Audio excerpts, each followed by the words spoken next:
नमस्कार दोस्तों, आपका स्वागत है बाइबल वर्स चैनल पर।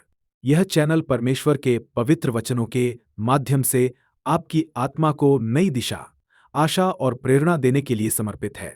आज का दिन खास है क्योंकि नया साल नजदीक है और यह समय है परमेश्वर की शिक्षाओं से सीखकर एक नई शुरुआत करने का। नया साल हमें खुद को सुधारने और परमेश्वर के करीब आने का एक और अवसर देता है।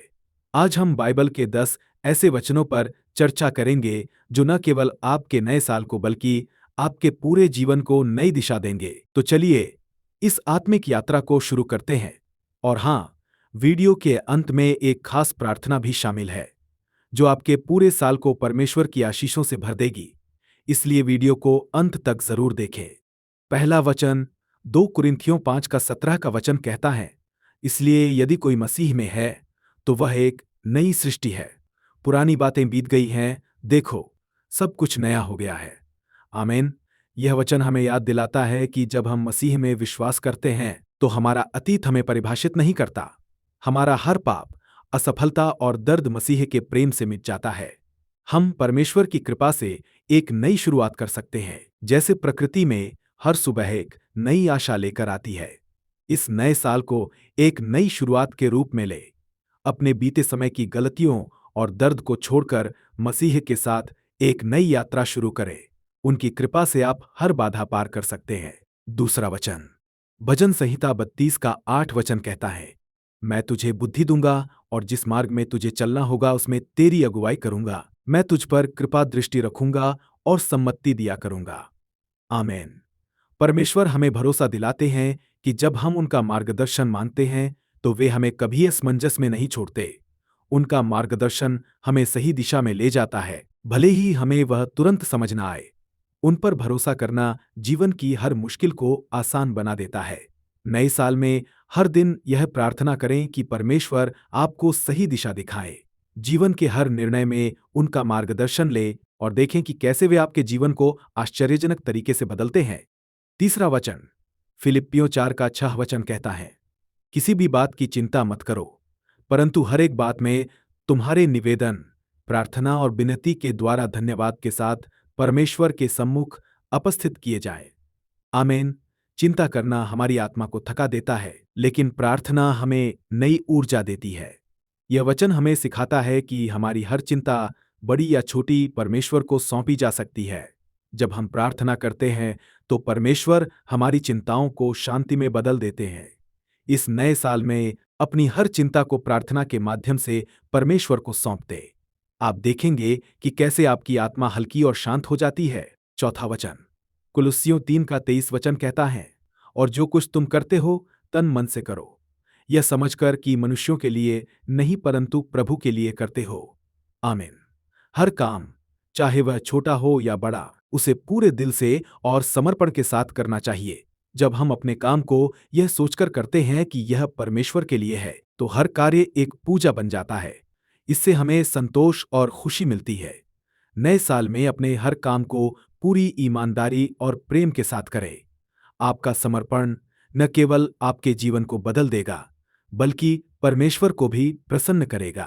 पांचवा वचन यिर्मयाह 29 का 11 वचन कहता है, क्योंकि यहोवा की यह वाणी है कि जो कल्पनाएं मैं तुम्हारे विषय करता हूं उन्हें मैं जानता हूं, वे हानि की नहीं वरन कुशल ही की हैं, और अंत में तुम्हारी आशा पूरी करूंगा।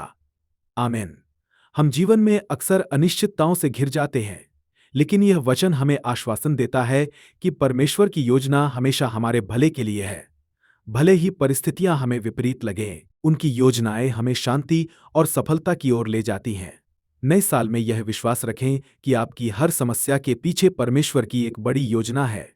उनके मार्ग पर चलें और उनकी योजना को अपने जीवन में पूरा होने दें। छठा वचन इब्रानियों 13 का 5 वचन कहता है, तुम्हारा स्वभाव लोभरहित हो और जो तुम्हारे पास है उसी पर संतोष किया करो, क्योंकि उसने आप ही कहा है कि मैं तुझे कभी न छोड़ूंगा और न कभी तुझे त्यागूंगा।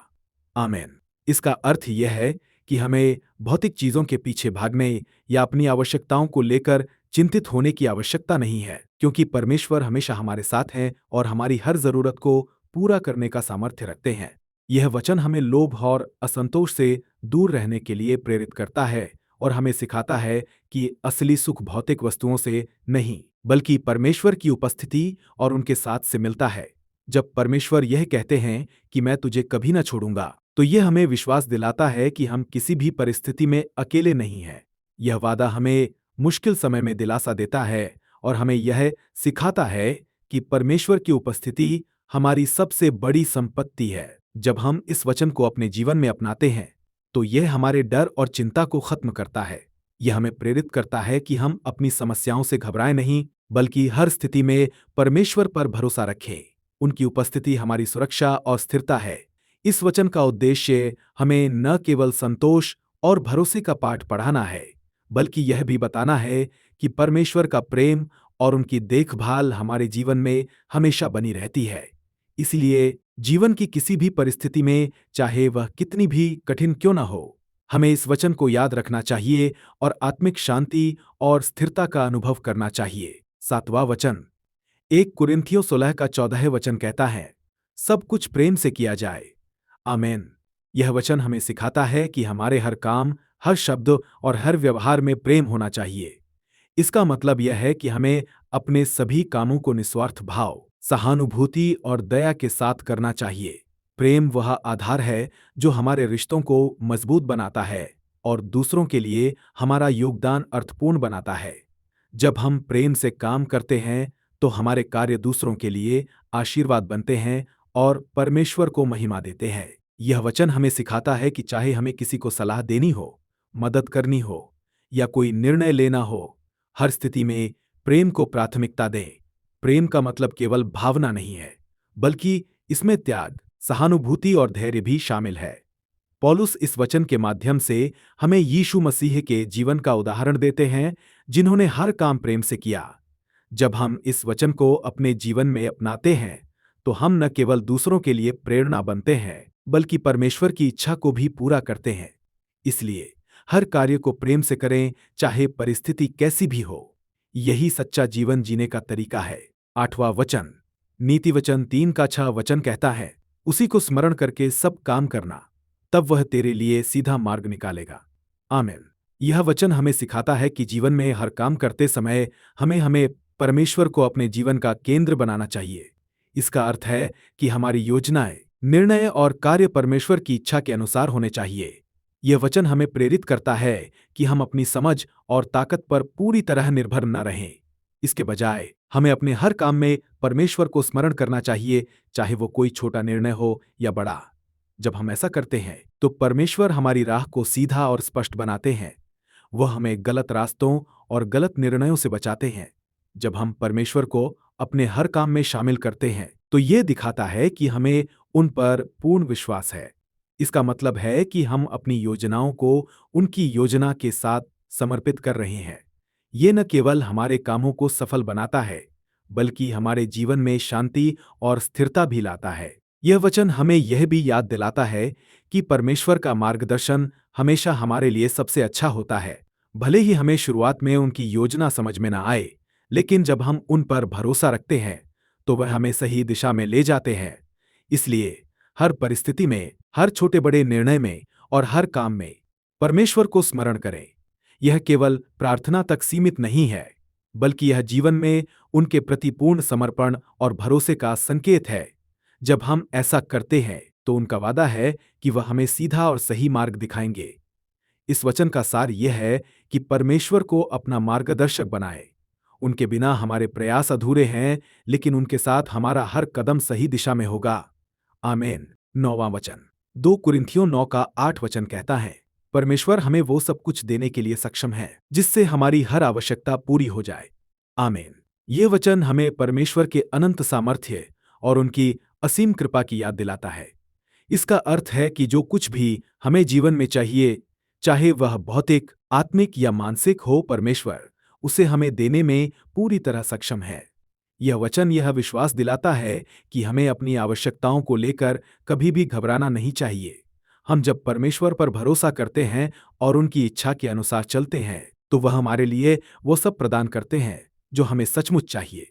कभी कभी हम अपनी सीमित दृष्टि से सोचते हैं, लेकिन परमेश्वर का भंडार अनंत है और उनकी योजना हमारे लिए सर्वोत्तम होती है। यह वचन हमें यह भी सिखाता है कि परमेश्वर केवल हमारी भौतिक आवश्यकताओं को ही नहीं, बल्कि हमारे आत्मिक और मानसिक स्वस्थता को भी पूरा करने में सक्षम है। हमें किसी भी कठिनाई में यह यकीन रखना चाहिए कि परमेश्वर हमें हर क्षेत्र में पर्याप्त आशीर्वाद देंगे। जब हम परमेश्वर के वचन पर विश्वास करते हैं, तो वह हमें हर आवश्यकता को पूरा करने के लिए आवश्यक आशीर्वाद और संसाधन प्रदान करते हैं। उनका उद्देश्य हमारे जीवन को समृद्ध और आशीर्वादित करना है, ताकि हम दूसरों के जीवन में भी सकारात्मक प्रभाव डाल सके। इसलिए हमें कभी भी अपनी आवश्यकता को लेकर घबराना नहीं चाहिए। परमेश्वर पर विश्वास रखें, क्योंकि वह हर परिस्थिति में हमारे लिए उचित रूप से प्रदान करेंगे। उनका सामर्थ्य अनंत है और वह हमेशा हमारे अच्छे के लिए कार्य करते हैं। आमीन। 10वां वचन, नीति वचन 16 का 9 वचन कहता है, मनुष्य मन में अपने मार्ग पर विचार करता है, परंतु यहोवा ही उसके पैरों को स्थिर करता है। आमीन। यह वचन हमें यह सिखाता है कि हम चाहे जितना भी सोच समझकर योजना बनाएं, असली दिशा और स्थिरता केवल परमेश्वर से ही आती है। हमारी सोच और इच्छाएं हमारे मार्ग को निर्धारित करती हैं, लेकिन परमेश्वर की योजना ही हमारे जीवन को सही दिशा देती है। यह वचन हमें यह याद दिलाता है कि हम जीवन के निर्णयों में अकेले नहीं हैं।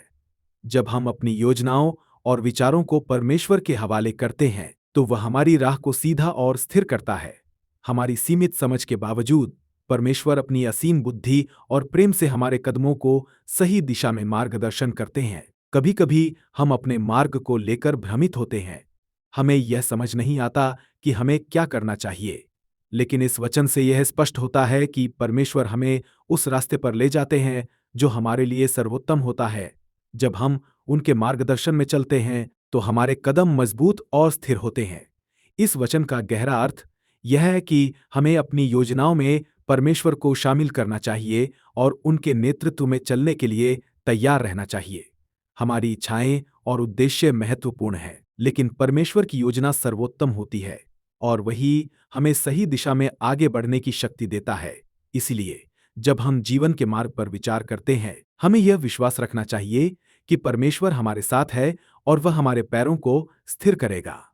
हमें अपनी योजनाओं को उनके अनुसार ढालना चाहिए और वह हमें हमेशा सही रास्ते पर ले जाएंगे। तो चलिए सभी मिलकर प्रार्थना करते हैं।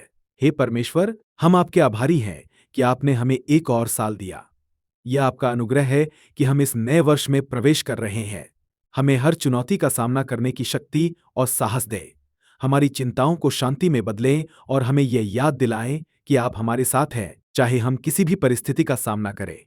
हमारे जीवन को आपके वचनों से मार्गदर्शन करें, ताकि हम आपकी इच्छा के अनुसार अपने जीवन को जी सकें। हमें दूसरों के लिए प्रेरणा बनने का साहस दें और हमें अपने जीवन में आपके प्रेम और आशीर्वाद का अनुभव करने का अवसर दें। हम आपके आशीर्वाद और प्रेम से भर जाएं, ताकि हम आपकी महिमा के लिए जी सकें। हमें याद दिलाएं कि हमारी सफलता और शांति केवल आपके साथ है। हम यह प्रार्थना आपके पवित्र नाम में करते हैं। आमीन। तो दोस्तों, अगर यह वीडियो आपको प्रेरणादायक लगा हो, तो इसे लाइक करें और अपने प्रियजनों के साथ शेयर करें। कमेंट में हमें बताएं कि आपको कौन सा वचन सबसे ज्यादा प्रेरित करता है। अगर आप हमारे चैनल पर नए हैं, तो बाइबल वर्स को सब्सक्राइब करना न भूलें। आपके लिए हर हफ्ते प्रेरणादायक बाइबल वचन लाते रहेंगे। नए साल के लिए आपको शुभकामनाएं। याद रखें, जय मसीह की। हम फिर मिलेंगे अगले वीडियो में। तब तक परमेश्वर के आशीर्वाद में बने रहें।